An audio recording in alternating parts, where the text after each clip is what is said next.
Sebuah aksi dugaan pencurian yang terjadi di siang bolong di wilayah Banjar Tegal Kualon Denpasar terekam dalam video yang kini beredar luas di media sosial.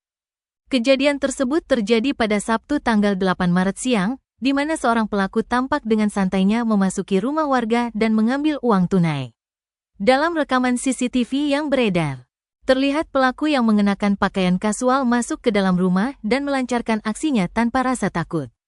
Dalam penuturan melalui akun Facebook Adirus, saat kejadian istri dan anaknya sedang tertidur di dalam kamar, sedangkan pintu dalam keadaan tidak terkunci. Uang yang hilang sejumlah 875.000 yang rencananya akan digunakan untuk membayar les. Aksi pencurian tersebut baru diketahui pada hari Senin tanggal 10 Maret saat pemilik rumah hendak menggunakan uang tersebut untuk keperluan pembayaran les.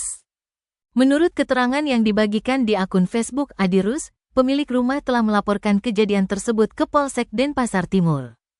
Kejadian ini menjadi peringatan bagi masyarakat untuk selalu lebih waspada terhadap potensi kejahatan, baik di siang hari maupun malam hari, serta segera melaporkan jika menemukan hal-hal yang mencurigakan.